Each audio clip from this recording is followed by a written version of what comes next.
Buenas noches y bienvenidos a las 5 de las 7.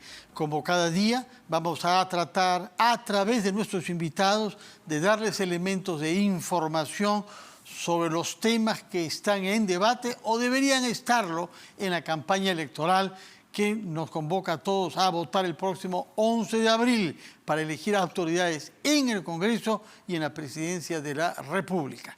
El día de hoy hemos invitado a dos personalidades conocidas por su experiencia en materia de seguridad ciudadana. Se trata del señor José Luis Gil, que ha sido un distinguido oficial de la Policía Nacional, miembro del Grupo Especial de Inteligencia Nacional, más conocido por la sigla GEIN, que pese a que solamente existió durante 3 años, tuvo, como sabemos, éxitos rutilantes en el desmantelamiento de los grupos terroristas que tuvieron actividad en nuestro país durante los años 80 y 90. El señor José Luis Gil, general retirado de la policía, es actualmente candidato por Victoria Nacional al Parlamento, en cuya lista figura como número 21. Junto a él hemos invitado al señor Miguel Saldaña, quien ha sido en varias oportunidades alcalde del distrito limeño de Comas, en Lima Norte. Se trata de una población considerable, de uno de los distritos con más población de nuestra capital, y ha sido plebiscitado por los suyos. La última vez que lo hemos entrevistado, creo, tuvo que ver con el incidente del mausoleo a algunos terroristas que se quiso construir en su comuna de Comas y a lo que él se opuso vigorosamente, pero haciendo respetar la ley. Señor José, y el señor, como he dicho, el señor Saldaña va con el número 8 en la lista de APP, partido al que ha ingresado a fines del año pasado. Señor José Luis Gil, un placer tenerlo en RPP. Yo quisiera, por favor, que nos explique, dada su experiencia como alto oficial de la Policía Nacional, qué está faltando como pensamiento estratégico y con qué lineamientos usted llevaría a cabo una reforma de la Policía Nacional que muchos invocan, pero que muy pocos definen.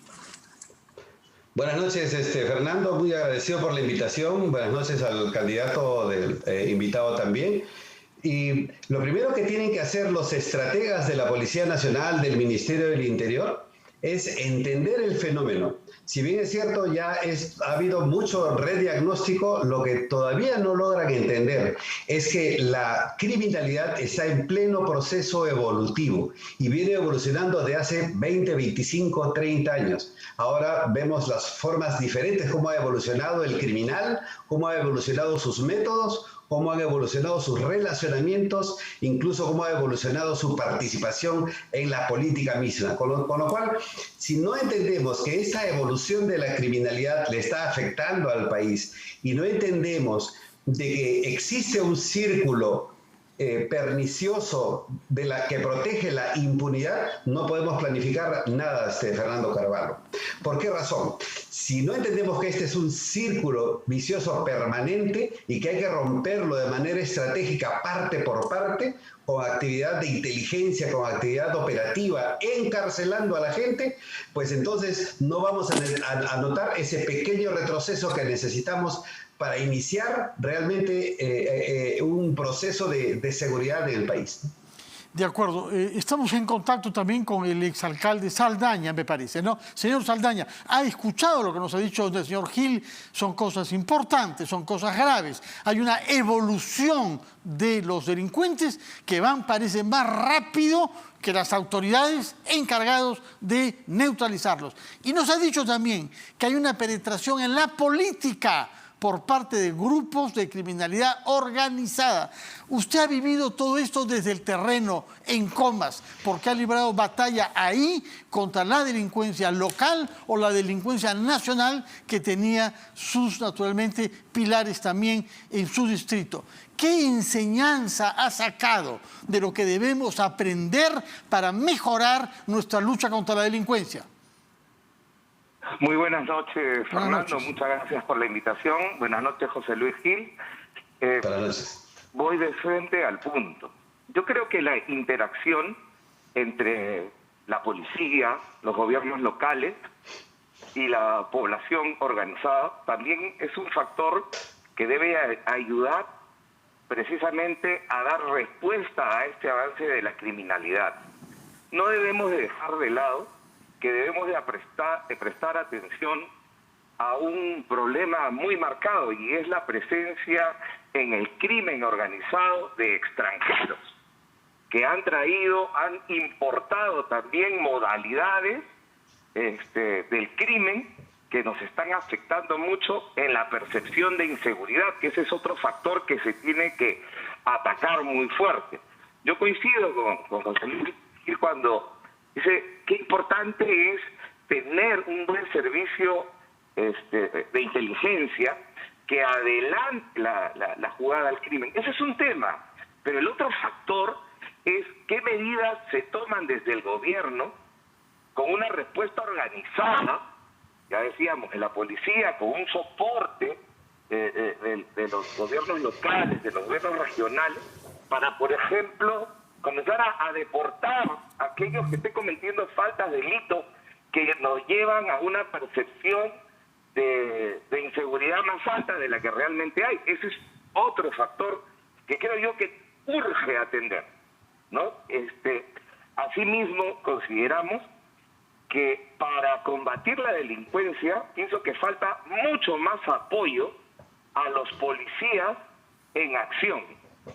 Es lamentable ver cómo policías que combaten el crimen se ven sentados en el banquillo de acusados por hacer intervenciones de delitos de flagrancia. Entonces, desmoraliza al efectivo policial, desmoraliza, pero también lo debilita para dar respuestas oportunas en los mismos operativos que se pueden montar, ¿no? Una vez hecho el observatorio del delito, del crimen, el mapa del delito establece la territorialidad donde se están cometiendo los crímenes o la incidencia. Ese es un factor, pero el otro también es que se adelante a la jugada. O sea, es histórico de que un buen servicio de inteligencia que rastree, ubique y enfrente al crimen organizado siempre va a dar mejor resultado, ¿no? De acuerdo. Antes de volver a usted, señor exalcalde, quería preguntarle al señor Gil, ¿por qué no hemos logrado una buena coordinación entre la Policía Nacional y sus unidades diferentes y los servicios municipales? El caso más flagrante, sin duda, es el de la discoteca en Los Olivos, en donde los jefes policiales del momento nos dijeron que habían intervenido sin siquiera coordinar con la municipalidad, es decir, no conociendo ni siquiera las características del inmueble a donde ellos tenían que acudir. Repito, la pregunta es, ¿por qué no se coordina mejor entre los serenazgos y otros cuerpos municipales y la policía? Señor Gil, primero.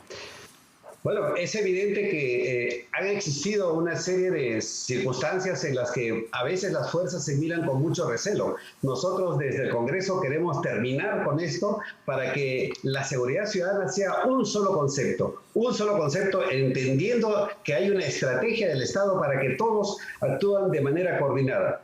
Lo que pasa es que en algunos lugares, en algunas circunstancias, las municipalidades empoderan más a sus serenazgos y en vez de empoderarse con la policía, no participan en los comités de seguridad ciudadana. No hay una verdadera planificación de los comités de seguridad ciudadana y todo eso es un problema que nosotros desde el gobierno de Victoria Nacional con George Forsyth vamos a terminar. Vamos a terminar, ¿por qué? Porque vamos a darle una nueva estrategia a las juntas vecinales, a la coordinación con la Policía Nacional y a la coordinación con el serenazgo, para darle las nuevas tareas de seguridad, ¿verdad? No es que la población tenga que luchar contra la delincuencia. No queremos que la población vaya y ataque al delincuente. Al contrario, hay una serie de medidas que vamos a sugerir, a aconsejar desde el Congreso en nuestra tarea de fiscalizar, ¿no es cierto?, para que los comités de seguridad ciudadana que hoy cumplirían un papel magnífico en el tema de la pandemia, lo puedan hacer también en las medidas de seguridad para poderse proteger.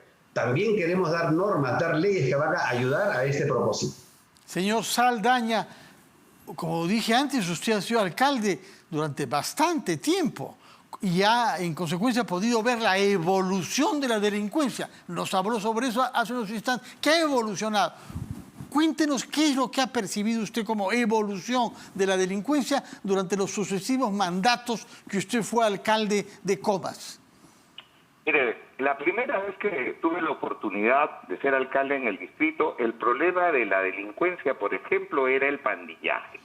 Nosotros abordamos esa situación y logramos reducir una fuerte presencia de pandillas a casi extinguirlas en aquel momento. Estoy hablando del año 2003. ¿Cómo lo hicieron, señor alcalde? ¿Cómo lograron reducir a estas pandillas que sembraban, hay que recordarlo, terror en Comas y otros distritos de Lima? A través de programas. El programa, por ejemplo, había un programa Mijato en la municipalidad, ¿no?, que ubicó a las principales cabezas de las pandillas, dándole formación técnica y dándole también asistencia psicológica, apartándolos de las drogas y buscándole la potencialidad que tenían para que puedan conseguir empleo, y de esa manera se fueron desbaratando las pandillas. Luego el problema pasó por otro lado, ¿no? Era la presencia de robos, hurtos a través de las mototaxis, etcétera. Y entonces ahí se combatió con una interacción del patrullaje integrado, los operativos con la policía y la sugerencia de transporte, con la formalización. O sea, se fueron dando alternativas que disminuían la incidencia. Actualmente, la delincuencia se ha incrementado con presencia de extranjeros. Y estos extranjeros, por ejemplo, han importado la utilización de motos lineales, ¿no?, el sicariato.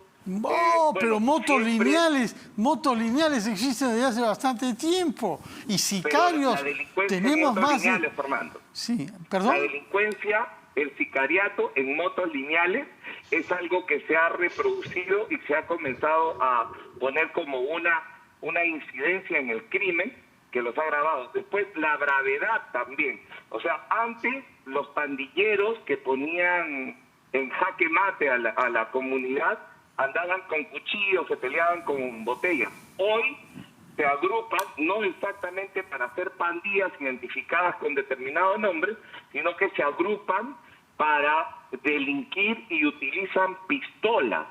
O sea, hay mayor violencia en la comisión de los delitos y comienza a haber cada vez más presencia del crimen organizado, ¿no?, la actuación en banda. Entonces, esta situación amerita que se tome al toro por el cuerno. ¿Y qué es lo que tenemos que hacer? Se tiene que deportar a los que cometen faltas de delito y son extranjeros. Hay que deportarlos de una vez por todas. Pero ya se hace, ya se hace eso. Ya se está haciendo. Se está haciendo a los delincuentes extranjeros que cumplen su condena, parten a su país de origen. Lo que estamos planteando es una ley que permita utilizar fondos del Estado para, una vez en flagrancia de falta o de delito, en flagrancia de delito, aplicando el Código Procesal Penal con la acusación fiscal, ¿no? Tratando de recortar a 48 horas en los casos extranjeros para la investigación y la definición de la acusación fiscal, ya sea de inmediato deportado y que ya lo procesen en su país. Una vez que haya condena, que haya un procedimiento judicial. No, porque eso tardaría mucho. Lo que estamos proponiendo es que sean deportados con la acusación fiscal. En la aplicación del Código Procesal Penal, de inmediato se encuentra entonces la acusación de acuerdo a la ley que queremos nosotros en la próxima legislatura, en el próximo gobierno de Alianza para el Progreso. Nosotros estamos planteando que esta ley permita precisamente deportarlos de inmediato. De acuerdo. Porque no podemos mantenerlos en las cárceles. Pero ya existen esas normas, Fernando. Son escuelas de profesionalización del crimen. Y el señor Gil quería precisarnos algo respecto de eso. Adelante, señor Gil. Sí, A ver, aquí lo que se requiere es decisión política, Fernando y estimado alcalde Saldaña. Decisión política porque eso ya se ha hecho. Las expulsiones ya se han hecho en el gobierno del presidente Vizcarra con el ministro Carlos Morán, en la que los venezolanos que no tenían su documentación en regla, que estaban en falta, se iban deportados a su país. O sea, requiere decisión política y acá necesitamos una estrategia en 3 niveles. Fíjense ustedes, primero, que los extranjeros que entran sean adecuadamente ubicados en diversas partes del país de acuerdo a sus profesiones, a sus habilidades y capacidades. Y ese ordenamiento puede hacerse porque cuando entran al país tienen una serie de datos. Este primer reordenamiento nos va a permitir tener pues los extranjeros en diversas partes del país cumpliendo mejores funciones. Eso es lo primero. Lo segundo es inteligencia operativa. Se ha creado un grupo, se está haciendo capturas. Fíjense, el año pasado han aumentado el 70% los detenidos de nacionalidad venezolana en los penales. Quiere decir que funciona la inteligencia operativa, funciona lo que se planteó, que es una unidad especializada para que vea el tema de extranjeros. Y lo tercero, lo que se está haciendo es ir a las fronteras y cerrar a las fronteras, pero que no sirva pues para tener de vedettes a los ministros, ¿no es cierto?, en una zona de frontera donde bien lo puede hacer el comandante general del ejército, el comandante general de la Policía Nacional o el presidente del comando conjunto, pero no necesitamos 2 ministros de vedettes en Tumbes. Quiere decir, estrategia y decisión política. Es lo único que falta ahora para resolver el problema. Y en el tema de la inseguridad ciudadana, fíjense, acá todos pensamos en diversas cosas, pero no pensamos en el ciudadano. ¿Cuál es el patrimonio del ciudadano? Su lonchera, su reloj, su mochila, su pasaje, ¿verdad? Sus libros. En eso hay que pensar. Los delitos de alta intensidad, este delito menor, este crimen menor es el menos atendidos. ¿Qué planteamos nosotros? Que el gobierno le meta un shock de inversiones de inteligencia para combatir el crimen de alta intensidad. Eso es lo que tiene que hacerse. Y si hay que dar una norma para eso, la vamos a dar. Vamos a implementar la norma que sancione a las bandas criminales. Ahora se sanciona a las organizaciones, a los grandes grupos, pero a la banda criminal, a esta pequeña que anda correteando de un distrito a otro, esa no tiene una norma que nos pueda ayudar a encarcelarlos prontamente y resolver el tema con el Ministerio Público, porque el Ministerio Público trabaja hasta el día viernes a las 4 de la tarde y ya no podemos hacer más porque tenemos que correr con los detenidos. Eso no puede estar pasando. Hay que ver el tema del Código de Procedimientos Penales. Hay que pensar primero en el ciudadano, en este que sufre todos los días. Absolutamente. Yo quisiera preguntarle al señor Saldaña, que nos mencionó que parte de la evolución de la delincuencia es influir en la política. Quisiera que nos diga a través de qué mecanismo se produce esto y a qué se compromete usted, si es elegido congresista, para hacer frente a esta penetración que sabíamos que existe en el caso del narcotráfico. Eso está claro desde hace mucho tiempo, pero aparentemente hay otras actividades criminales que tienen que ver con otros tráficos, particularmente de oro ilegal, pero también madera ilegal, y también tráfico de terrenos que tienen sus lobbies, que actúan en la política. Entonces, explíquenos, por favor, qué es lo que usted sabe de eso y a qué se compromete si fuera elegido congresista. Fernando, no lo había incluido yo dentro de mis respuestas, pero si la pregunta va, no tengo ningún problema de contestarla. Efectivamente, tiene que haber un pare, un freno de malos elementos que incursionen a la política con la finalidad, muchas veces, sea de lavado de activos o sea para continuar con actividades ilícitas, sea con el contrabando en el caso de la madera, sea con la explotación de personas o la minería ilegal. Cada sector del Estado, a través de los ministerios, tiene que intensificar sus operativos, primero de información de lo que es legal y es ilegal, porque lo que sí te puedo asegurar que en actividades de minería ilegal, por ejemplo, hay mucho desconocimiento, además de falta de una intervención oportuna del Estado para fomentar la legalidad de estas actividades. O sea, la minería no tendría por qué tener presencia de la minería ilegal si no fuera que hubieran buenas políticas públicas del Estado que efectivamente ayuden a formalizar. O sea, no podemos tener solo minería del gran sector minero. ¿Y qué hay con la minería artesanal, ¿cuánto impulso le da a la minería artesanal el Estado? Casi nulo. Al contrario, le dan muchos obstáculos. Eso empuja la informalidad y la informalidad del crimen. En el caso de la madera, no solamente se tiene que estipular reglas del juego para que no se sigan depredando los bosques o la selva, sembrando 2 árboles por cada uno que se corte. No, también tiene que haber capacitación de los agricultores o del sector interesado en la explotación, ya primero del sembrado del insumo, que más tarde se convierte en la madera comercial. O sea, tiene que haber impulso del Estado y tiene que haber especialistas que determinen planes. ¿Por qué? Porque lo que ha faltado y está faltando en el Perú desde hace mucho son políticas de Estado que ayuden a formalizar.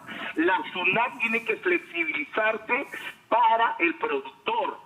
De acuerdo, hemos comprendido, señor Saldaña.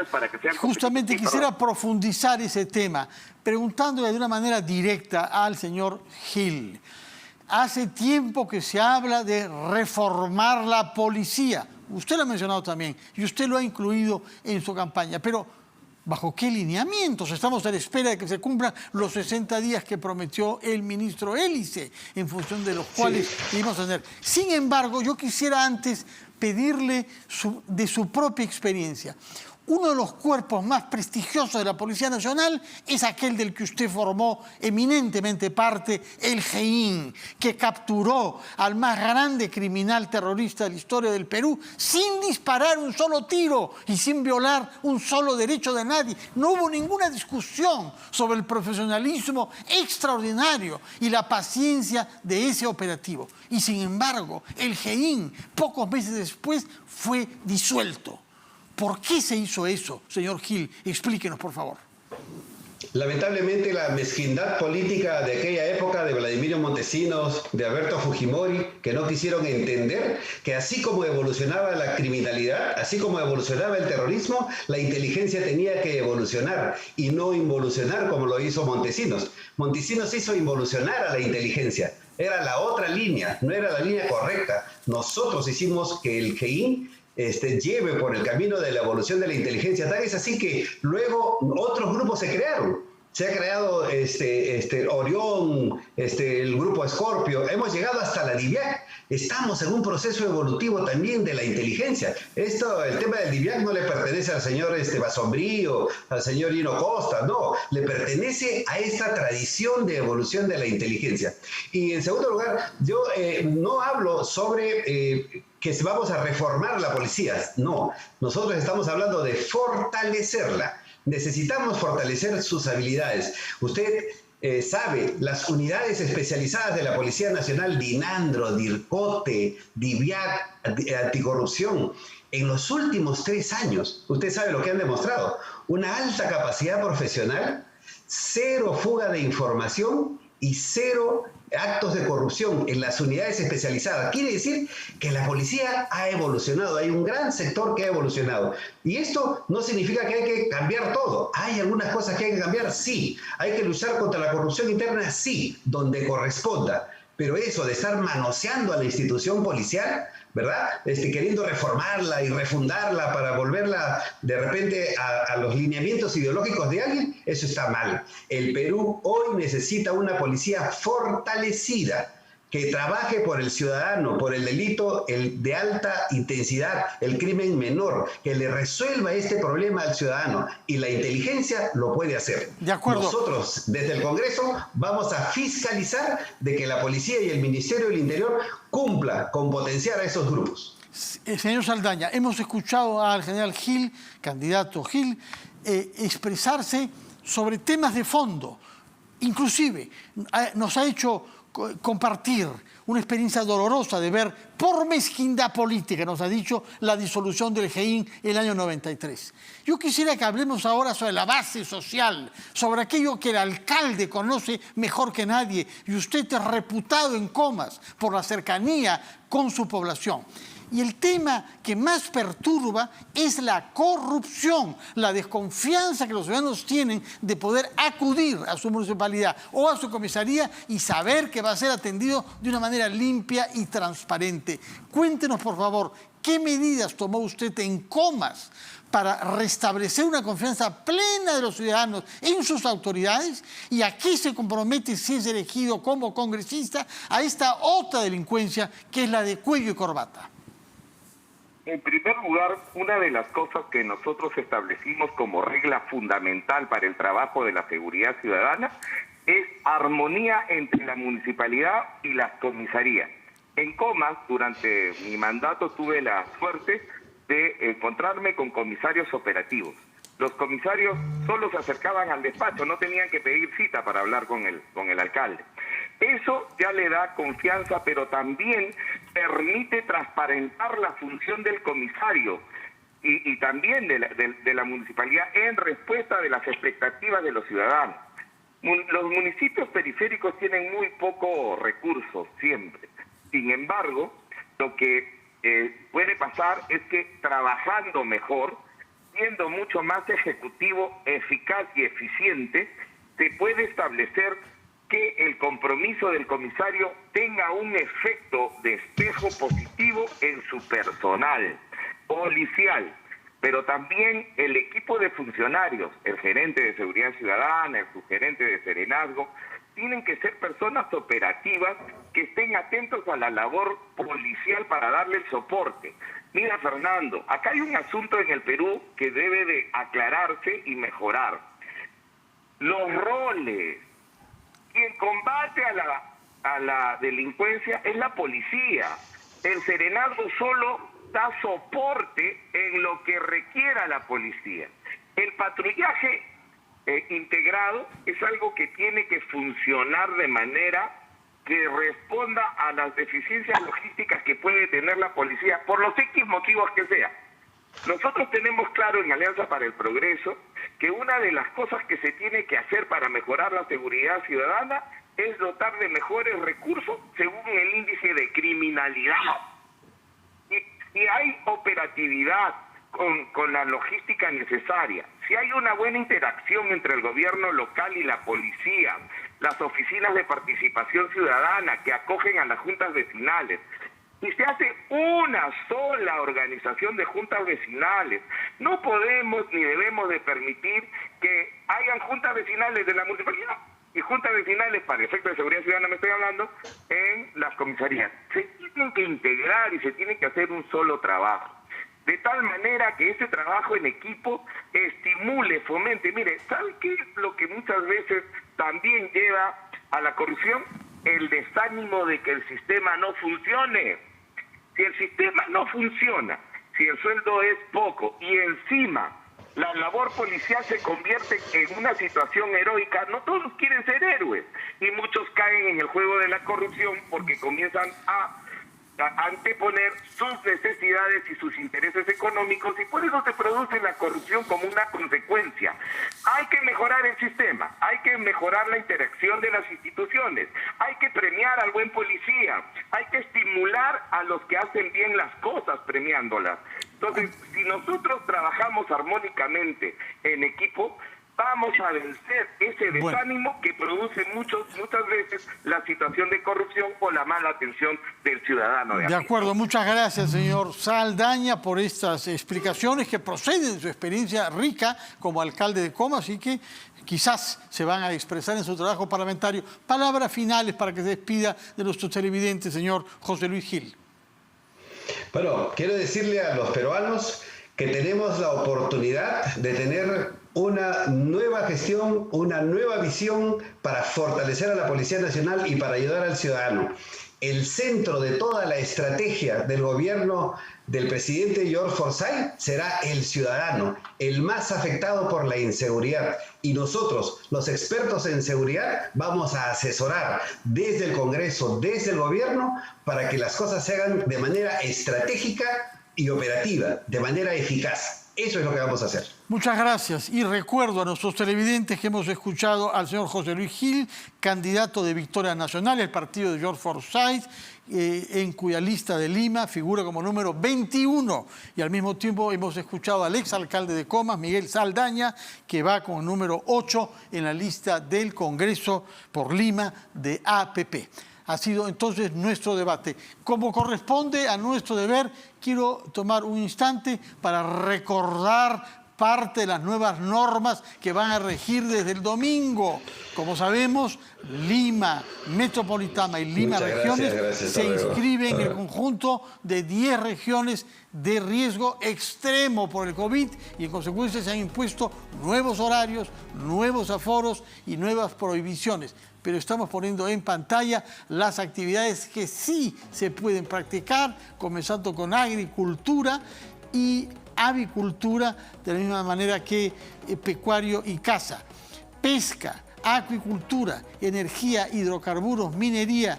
En fin, la lista es vasta de las actividades que se pueden llevar a cabo, así como hay actividades que no se pueden llevar. Servicios a la ciudad, comercio y construcción son actividades también que quedan autorizadas pese al confinamiento y la cuarentena que comienza el próximo domingo. Ahora sí, vamos a una pausa, después de la cual recibiremos a un politólogo, el profesor Eduardo Darjan.